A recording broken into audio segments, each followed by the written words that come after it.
नीतीश कुमार जो प्रेशर बनाए हुए थे इतने दिनों से वो डर गए हैं। डरने का कारण है, सबसे बड़ा कारण जो मुझे सूचना मिल रही है उसके मुताबिक जदयू के ही बहुत सारे नेता पूछ रहे हैं नीतीश कुमार से कि आखिर आप कि अगर हम अलग होते हैं तो वजह क्या है, वजह आखिर क्या है जिसके कारण आप अलग होना चाहते हैं। आप तो जातीय जनगणना पर भी भाजपा साथ दे रही है। जनगणना पर जिस दिन हम प्रतिनिधि मंडल लेके गए, भाजपा ने भी अपने आदमी को भेजा, जनग्राम, उसमें यह भी शामिल था। तो भाजपा तो इसका विरोध ही नहीं कर रही है। आप तो जनाधार बना रहे हैं, आप तेजस्वी से बात कर रहे हैं, किसी और से बात कर रहे हैं, तो ये अच्छी बात है कि आप बढ़ाइए, लेकिन बढ़ाइए तो भाजपा तो आपके साथ, भाजपा को आप क्यों छोड़ेंगे। आरसीपी सिंह से किसी को नुकसान नहीं है। आरसीपी सिंह ने जदयू को बहुत कुछ दिया है, भले उनको मिला राज्यसभा गए, लेकिन उन्होंने भी बहुत कुछ दिया है। पार्टी के बहुत सारे लोग इसके खिलाफ थे कि भाई उनको क्यों हटाया जा रहा है। और आप उनको बिना किसी कारण के बाहर कीजिएगा और बीजेपी उन्हें राज्यसभा दे देती है और मंत्री बनाए रखती है, तो एक बहुत बड़ा क्रेडिट जो है वो चला जाएगा बीजेपी के पास। और कुर्मी वोटर्स के, हाँ, तो और कुर्मी जो वोटर है उसमें बहुत बड़ा दरार आ जाएगा कि आपने चिढ़ के कारण आप नहीं देख सकते हैं अपने अलावा किसी और कुर्मी को आगे बढ़ते हुए। इस चिढ़ के कारण उन्हें अपना टिकट काटा और उसे बीजेपी ने साथ दिया मुश्किल वक्त में। आरसीपी बाबू का टिकट काटना नीतीश कुमार के अब बस में नहीं रहा। अब आरसीपी जी जो देखिए, नीतीश कुमार का कद बढ़ा तो उसके साथ साथ सहयोगियों का भी कद बढ़ता है। नीतीश कुमार अगर इनको हटा भी देते तो एक तो अपने जाति से बैर लेते, एक अपने पार्टी के बहुत सारे जो उनके समर्थक हैं उनसे बैर लेते, और उसके बाद बीजेपी इनको दिखा देता कि आपके चाहने से कुछ नहीं होता है। आपने जिसे रिजेक्ट किया उसे मैंने कैबिनेट मिनिस्टर बनाए रखा है। तो नीतीश कुमार को अंतोगत्वा झुकना पड़ा है रामचंद्र प्रसाद सिंह के सामने। आरसीपी सिंह का टिकट नीतीश कुमार फाइनल कर रहे हैं, ये बात एकदम पक्की है। आज दिल्ली से पटना पहुंचने वाले हैं देर शाम आरसीपी सिंह, और इस बात को लेकर वो काफी अस्वस्थ दिखे हैं कैमरों पर मीडिया के सामने कि उनका टिकट अब लगभग फाइनल हो गया है। दूसरे मायने से अगर हम समझे इस पूरे प्रकरण को, तो भाजपा का प्रेशर कहीं ना कहीं काम किया है आरसीपी सिंह के पक्ष में। आरसीपी सिंह का ट्विटर अकाउंट देख लीजिए, आरसीपी सिंह का चाल चलन देख लीजिए, और आरसीपी सिंह जो लगातार केंद्र में मोदी से करीब रहे, उनको रिपोर्ट करते रहे, इस्पात मंत्रालय के मंत्री हैं, अच्छा काम किया जा रहा है उनके द्वारा। तो इन तमाम मामलों पर बीजेपी ने ये बात आश्वस्त कर दिया था कि अगर जेडीयू उन्हें टिकट नहीं देती है तो बीजेपी उनको टिकट देगी और राज्यसभा दोबारा भेजेगी। 7 जुलाई को उनका जो दूसरा टर्म का टेन्योर है आरसीपी सिंह का, वो खत्म हो रहा है, और 10 जून को मतदान होना है राज्यसभा का। नामांकन की प्रक्रिया कल यानी 24 मई से शुरू हो चुकी है, 30 मई तक ये प्रक्रिया चलेगी, यानी अगले 5 दिनों में नामांकन होना है। और आरसीपी सिंह पटना पहुंचेंगे आज, और ये बात बताई जा रही है कि अगले 24 से 48 घंटों में वो अपना नामांकन भर देंगे। तो इस पूरे मामले पर जो हमारे सूत्र हैं, जिनकी बात हमसे होते रहती है, आदेश पुरी की उनसे बात हुई है, क्या नीतीश कुमार प्रेशर में आ गए? क्या ये पहली बार बिहार में होने जा रहा है जब नीतीश कुमार किसी नेता के सामने, वो भी अपनी ही पार्टी के नेता के सामने झुक रहे हैं? या फिर एक और सवाल है कि क्या नीतीश कुमार की दूरियां आरसीपी से बढ़ी ही नहीं थी? ये खबरों के बाजार में इसकी चर्चा हो रही थी, लेकिन दोनों नेताओं के बीच जो संबंध है 1998 से, जो यूपी से बना फिर बिहार में आया और 2010 से राज्यसभा आरसीपी सिंह गए हुए, वो कभी नहीं बिगड़ा। इन तमाम मुद्दों पर जो हमारे सूत्र हैं वो क्या बता रहे हैं, उस पर भी हम चर्चा करेंगे। आदेश पुरी की तरफ चलते हैं। आदेश जी, किसकी जीत आप मान रहे हैं? आरसीपी सिंह की जीत है, भाजपा की जीत है, या नीतीश कुमार की हार है? देखिए, अभी कंफर्म तो नहीं हुआ है, लेकिन जो सूत्र बता रहे हैं कि लगभग कंफर्म ही मानिए कि आरसीपी बाबू को भेजेंगे तो नीतीश कुमार ही। कारण मैंने पूछा कि कारण क्या है, तो कहना है जो सूत्र है हमारे कि देखिए, आरसीपी सिंह को तो मंत्री रहना है केंद्र में। ये मोदी भी जो हैं वो इनको पहले से ही बनाना चाहते थे, इनको कैबिनेट में रखना चाहते थे। अगर जदयू से कोई आए तो इनको ही रखना चाहते थे वो। तो आपको बताएं कि जो प्रेशर था, जैसे देखिए आपको बताएं कि ये जो एक खबर है, जो खबर चली भी है कि नीतीश कुमार ने 40 विधायकों से जो नॉमिनेशन फॉर्म होता है उस पर सिग्नेचर करा लिया था और नाम ब्लैंक था। खबर चला कि ये पार्टी ऑफिस में किया गया, पार्टी ऑफिस में नहीं किया गया। जिस दिन लालू जी के यहाँ रेड पड़ा हुआ था उसी दिन रात को ये काम करा लिया गया था।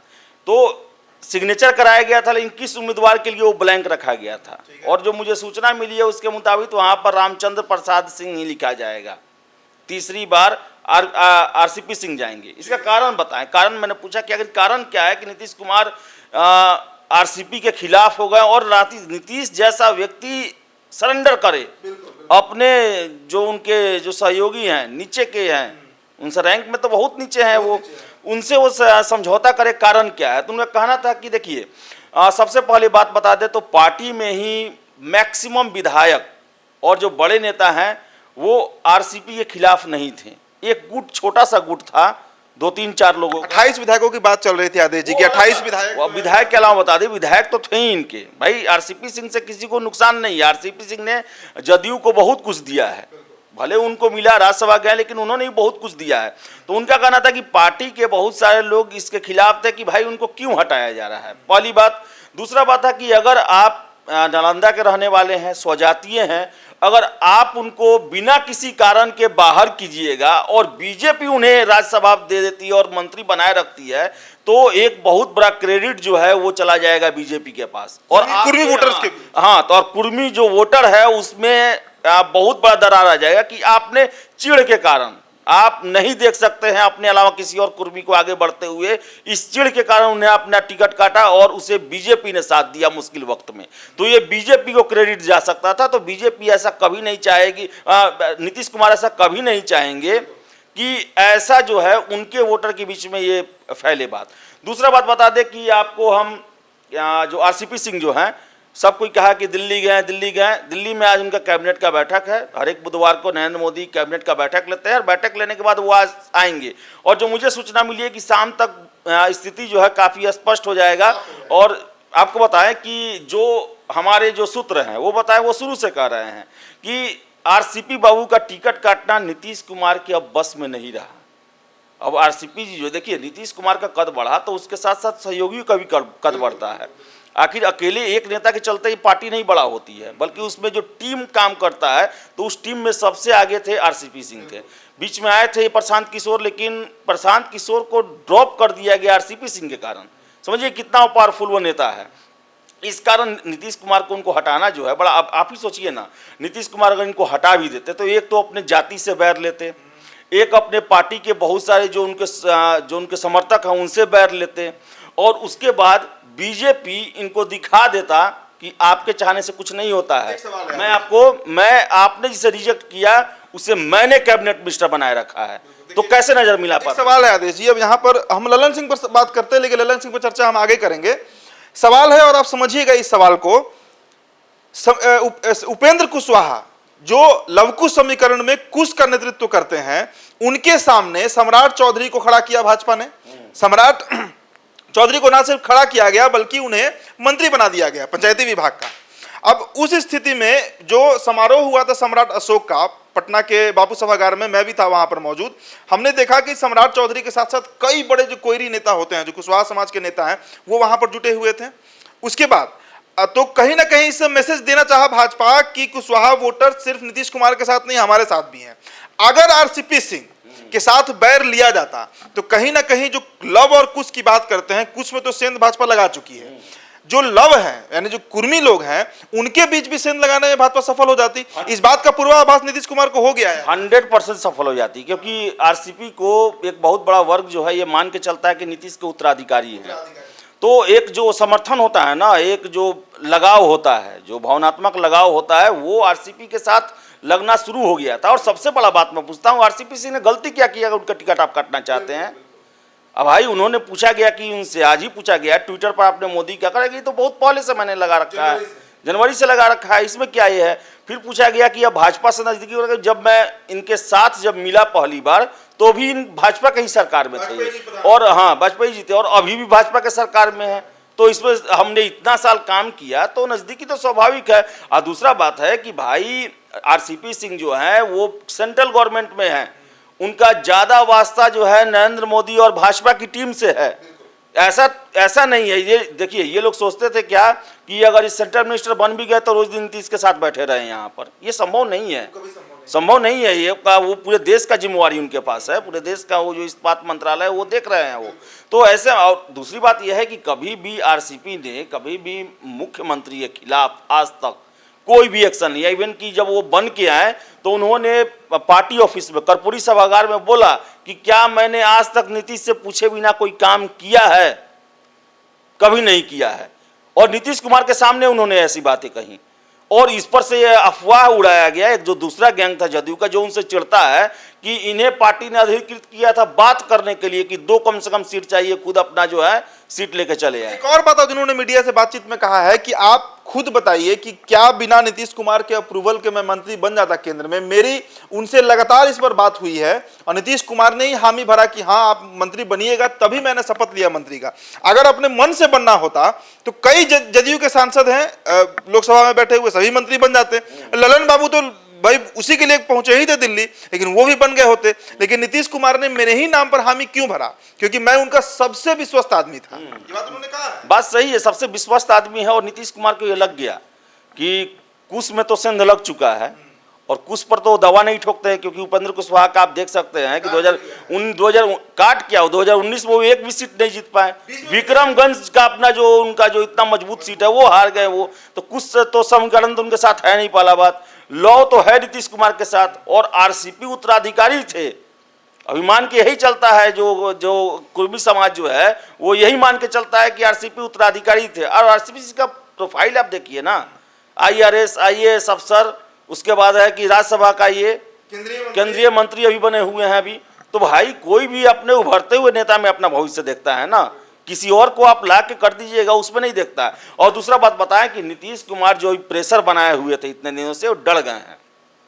डरने का कारण है, सबसे बड़ा कारण जो मुझे सूचना मिल रही है उसके मुताबिक जदयू के ही बहुत सारे नेता पूछ रहे हैं नीतीश कुमार से कि आखिर आप कि अगर हम अलग होते हैं तो वजह क्या है, वजह आखिर क्या है जिसके कारण आप अलग होना चाहते हैं। आप तो जातीय जनगणना पर भी भाजपा साथ दे रही है। जनगणना पर जिस दिन हम प्रतिनिधि मंडल लेके गए, भाजपा ने भी अपने आदमी को भेजा, जनक राम, उसमें यह भी शामिल था। तो भाजपा तो इसका विरोध ही नहीं कर रही है। आप तो जनाधार बना रहे हैं, आप तेजस्वी से बात कर रहे हैं, किसी और से बात कर रहे हैं, तो ये अच्छी बात है कि आप बढ़ाइए, लेकिन बढ़ाइए तो भाजपा तो आपके साथ, भाजपा को आप क्यों छोड़ेंगे? आप छोड़ने का सवाल ही पैदा नहीं। फागू चौहान कल दिल्ली पहुंचे हैं, राज्यपाल जो है बिहार के, और अगले 3 दिन वहीं रहने वाले हैं। आज और कल, परसों वो वापस आएंगे, यानी 27-28 तारीख को वापस आ रहे हैं। ये भी एक फैक्टर काम कर गया क्या? नीतीश कुमार को ये भी लग गया होगा भाई राज्यपाल दिल्ली बुला लिया गया है, अमित शाह उनसे मुलाकात किए हैं, सरकार गिराना संभव नहीं है। देखिए, मैं अपने शुरुआती दिन से ही कह रहा हूं कि नीतीश कुमार अभी 190 विधायक लेकर भी राज्यपाल के पास जाएंगे तो वो 2013 और 2017 वाली स्थितियां नहीं है अब, क्योंकि इस समय राज्यपाल जो रहेगा उसका उद्देश्य है बीजेपी को बनाए रखना बिहार के सत्ता में। ये जान लीजिए, राज्यपाल का जो पद जो होता है वो कुछ नहीं, संवैधानिक कुछ नहीं, जो दिल्ली सरकार चाहती है वही करना होता है उन्हें। क्लियर कट बात ये है। तो ऐसे में 3 दिन के लिए बुला लिया गया तो इन्हें लग गया कि दाव उल्टा पड़ सकता है। ऐसा है कि हाँ, उनके पार्टी के लोग भले ही आधे मन से तैयार हो जाएं मिलने के लिए, लेकिन उन्हें पता है कि फिर आरजेडी में जाने के बाद वैसा ही दिन आएगा, फिर इनका 1 साल के बाद मन घुटने लगेगा, फिर लगेगा कि ना ये गड़बड़ हो गया, फिर ये इधर आने की कोशिश करेंगे। तो एक जनता के बीच में जो छवि जो है पार्टी का, जो मजबूत बहुत मेहनत के बाद बनाया जाता है, जनता कैसे आप पर विश्वास करेगी? आप ही सोचिए ना। और नीतीश कुमार के बारे में मैं बता दूं कि बड़े बड़े जो नेता हैं जदयू के, उनका ऑफ द कैमरा बयान है कि 2013 के बाद से ये लगातार गलत फैसला ही करते जा रहे हैं और यही कारण है कि पार्टी जो है गर्त में जाते हैं। अब देखिए 2013 के समय में, 2010 में बीजेपी के साथ थे, सब कुछ अच्छा था, 115 सीट लाए थे अकेले ये। और देखिए जब से इनको मोदी से इन्होंने घृणा शुरू किया, गठबंधन तोड़ लिए। लालू यादव 14 के इलेक्शन में 2 सीट पे आ गए लोकसभा में, लालू से मिल गए, जिसको गाली दे दे के ये मुख्यमंत्री बने हुए तो उनसे मिल गए ये। 15 में ये जीते भी तो 70 सीट पे आ गए। फिर 20 में देखिए कि गए 43 सीट पे आ गए ये। तो और छवि जो है, जो छवि नीतीश कुमार का होता था उसमें बहुत बड़ा गिरावट आया है। ये सारे लोग महसूस कर रहे हैं, नेता पार्टी के ही लोग महसूस कर रहे हैं कि हमारी स्थिति ऐसी हो गई है कि हम अगर आरजेडी और बीजेपी से नहीं मिलेंगे तो हमें चुनाव में वोट मिलेगा नहीं। ऐसी स्थिति हो गई। नीतीश का जो छवि है वो बहुत नीचे गिरा है। लेकिन इसमें कहीं ना कहीं आरसीपी सिंह के पूरे प्रकरण को हम देखें तो शुरू से जो इनका बैर है वो ललन सिंह से दिखा है। आपको याद होगा, हमारे दर्शक इस बात के गवाह रहे हैं कि जब ललन सिंह का पटना आगमन हुआ था, पहली बार राष्ट्रीय अध्यक्ष बनने के बाद दिल्ली में इनको राष्ट्रीय अध्यक्ष बनाया गया। याद कीजिए कि पटना की सड़कों का क्या हाल था। पटना एयरपोर्ट से लेकर कर्पूरी सभागार यानी कि जेडीयू ऑफिस, सड़क जाम कर दिया गया था। खासकर भूमिहार जो युवा थे वो बहुत ज्यादा उत्साहित थे कि ललन सिंह बन गए राष्ट्रीय अध्यक्ष। उसके बाद आरसीपी सिंह जब पटना आते हैं उस समय भी वही दिखता है हमें बिहार में। तो ये जो दोनों नेताओं के, देखिए नीतीश और आरसीपी के बीच बैर और राड़ रहा कि नहीं रहा हमें नहीं पता, लेकिन ललन सिंह वर्सेस आरसीपी सिंह चला है बिहार में। और अभी भी जो प्रकरण चल रहा था आदेश जी, मैंने परसों ये खबर किया था कि ललन सिंह, जिस दिन बैठक हुई थी नीतीश कुमार की सरकारी आवास उनका आने मार्ग है, वहां पर बैठक में ललन सिंह ने कहा था कि भाजपा के साथ अब सरकार चलाना हमारा बहुत मुश्किल है। एक और बयान उन्होंने दिया था कि आरसीपी सिंह का इस बार राज्यसभा का पत्ता कट रहा है। तो ललन सिंह का तो मतलब आप कह सकते हैं कि ललन सिंह फिर मतलब पिट गए, फिर फेल हो गए। फेल तो हो ही रहे हैं। देखिए बता रहे हैं, ये जो है ना, ये दोनों के बीच में उत्तराधिकार का युद्ध चल रहा है। इन लोगों को लग रहा है कि नीतीश बाबू बोल चुके हैं कि मेरा अंतिम चुनाव है, या फिर केंद्र की राजनीति में जाएंगे तो बिहार किसे मिलेगा। तो इसके लिए ये चल रहा है, अपना अपना शक्ति प्रदर्शन चल रहा है। और आपको पता है कि देखिए बीजेपी के साथ तो इनको प्रॉब्लम हो ही रहा है, इसमें कोई दो राय नहीं है। लेकिन ये जो सोच रहे हैं कि हम आरजेडी के साथ चले जाएंगे, वहाँ पे सब कुछ अच्छा हो जाएगा, वो भी नहीं होने वाला है। वहाँ भी आरजेडी जातीय जनगणना है वो कराने नहीं जा रही है, कोई नहीं कराने जा रहा है। अंग्रेज करा के उसके बाद कान पकड़ लिए कि नहीं भाई ये कराना अब ठीक नहीं है। कांग्रेस ने इतना दिन शासन किया वो नहीं कराया, बीजेपी आया वो नहीं कराया। नीतीश कुमार 2011 में बोले जातीय जनगणना कराने के लिए, कांग्रेस ने नहीं कराया। उससे पहले भी उनका सरकार था, नहीं कराया। लेकिन तो हाँ बता रहे हैं आपको हम, तो देखिए ये जो है नीतीश कुमार जो हैं, ये सोचते हैं कि अगर हम उधर चले जाएंगे इधर जदयू की तरफ, राजद की तरफ, तो स्थितियाँ अच्छी हो जाएगी। लेकिन ऐसा नहीं है। और बताएं आपको हम कि ललन सिंह एंड कंपनी जो है वो सारे फैसले ले रही है जो कि आरसीपी के खिलाफ हो। आरसीपी केंद्र में मंत्री हैं, उनका कहना है, उनका मानना है कि बिहार हमारा जो सरकार चल रहा है वो सही है कि केंद्र में भी मंत्री है, राज्य में भी कम से कम बीजेपी हमें डिस्टर्ब नहीं करती है। लेकिन केवल आरसीपी से नफरत के कारण ही गलत सलाह दिए जा रहे हैं नीतीश कुमार को, कान भरा जा रहा है, जिसके खिलाफ इनका टिकट इतना दिन तक टेंशन बना कर रखा गया कि दिया जाएगा या नहीं दिया जाएगा। फिर से है कि बीजेपी के साथ है तो मंत्री पद से कैसे हटेंगे, तो आरजेडी से मिल जाए। हो सकता है इसके लिए प्लानिंग चल रहा हो। और वो जो आप बात बोल रहे हैं कि जब मीटिंग हो रही थी वहां पर कहा गया कि इन परिस्थितियों में बीजेपी के साथ चलना मुश्किल है, ललन सिंह का स्टेटमेंट था, ललन सिंह का स्टेटमेंट है। तो इन परिस्थितियों में उनको बीजेपी से दिक्कत नहीं है, उनको आरसीपी से दिक्कत है। आरसीपी से दिक्कत है। वो चाहते हैं कि अगर हम आरसीपी को नीतीश कुमार के मार्फत नहीं हटा पाए तो पार्टी का जो गठबंधन आरजेडी के साथ करवा दे तो अपने आप वो बाहर हो जाएंगे। लेकिन दाव इसमें पड़ गया, उल्टा हुआ कि अगर आप उधर जाते भी हैं तो आरसीपी को राज्यसभा बीजेपी भेज देगी, तो मंत्री तो बने रहेंगे, बल्कि और उनका कद बड़ा हो जाएगा।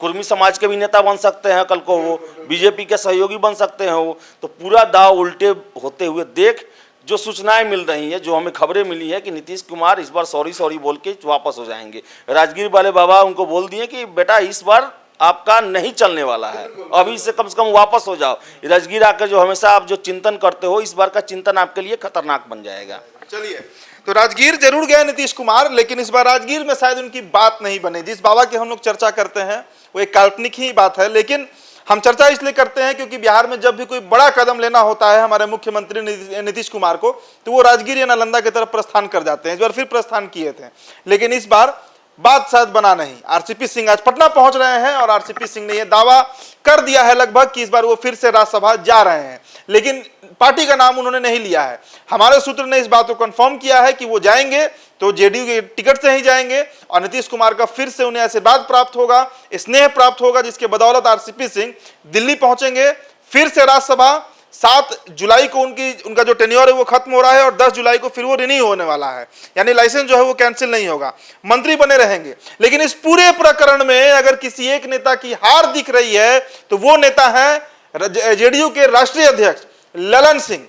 केंद्र में मंत्री बनते बनते रह गए और इस बार फिर से जो वो सोच रहे थे कि टिकट काट दिया जाएगा आरसीपी सिंह का, उसमें शायद वो सफल नहीं हुए हैं। हमारी नजर इस पूरे प्रकरण पर, इस पूरे घटना पर लगातार बनी हुई है। आप बने रहिए हमारे साथ NBC 24 के साथ। मेरा नाम उदित तारन है, मेरे साथ इस चर्चा में आदेश पुरी थे। बहुत बहुत शुक्रिया।